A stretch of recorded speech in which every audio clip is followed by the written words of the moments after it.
পরন্ত বিকেলে আসছি পদ্মাপাড়ে। সেদিনের ওয়েদারটা অনেক দারুণ ছিল। এটা আজ থেকে প্রায় 2 মাস আগের ভিউ। তখন ওয়েদারটা একটু নরম ছিল আর ওই সময়টা একটু হালকা বাতাস হচ্ছিল। মানে সময়টা হচ্ছে সন্ধ্যের আগ মুহূর্ত, মানে যাকে বলে গোধূলি লগ্ন। তো মেয়েদেরকে নিয়ে আসছি এই পদ্মাপাড়ে, কারণ ও তো শিপে চলে যাবে, যার জন্য এখানে কিছু সময় তো একটু মধুময় স্মৃতিময় করে রাখাই দরকার। আর মেয়েরাও কি ছাড়া অনেক মাস থাকবে, এই জন্য আমরা দুইজন ভাবছি যে না চলো একটু ঘুরে আসি মেয়েদেরকে নিয়ে। তো এই তো পদ্মা গার্ডেনে চলে আসছি, পদ্মাপাড়ে চলে আসছি। তো যাক, তোমাদেরকে একটু কথা বলি, কখনো না বাবার স্বামীকে না এক করতে যাবা না। বাবার স্বামী কখনোই এক হতে পারে না। বাবার কাছে তুমি রাজরানী মানে রাজকন্যা, আর স্বামীর কাছে তুমি রাজরানী কখন হবা জানো?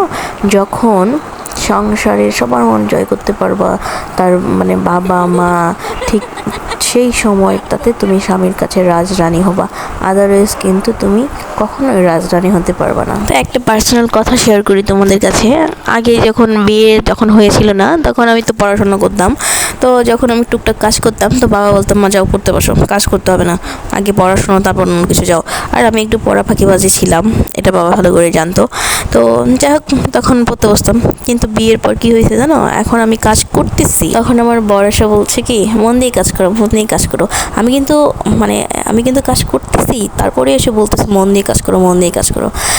আর বাবা হইলে কখনো এই কথা বলতে পারতো না। বাবা বললো যা না পড়তে বসে যাও, আগে পড়াশোনা তারপর অন্য কিছু। মানে এইটা হচ্ছে বাবার স্বামীর মধ্যে পার্থক্য।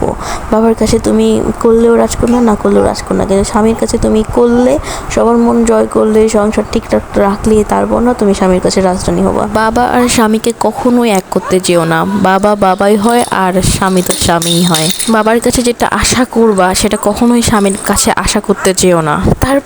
তারপরেও কিন্তু একটা মেয়ের কাছে বাবার চাইতে স্বামীর গুরুত্বটা বেশি, কারণ বাবা মেয়েকে বিদায় দিয়ে দেয়, বাবার সাথে তো মেয়েকে সারা জীবন থাকতে হবে না, তার স্বামীর কাছে কিন্তু তার মেয়েটাকে সারা জীবন থাকতে হবে।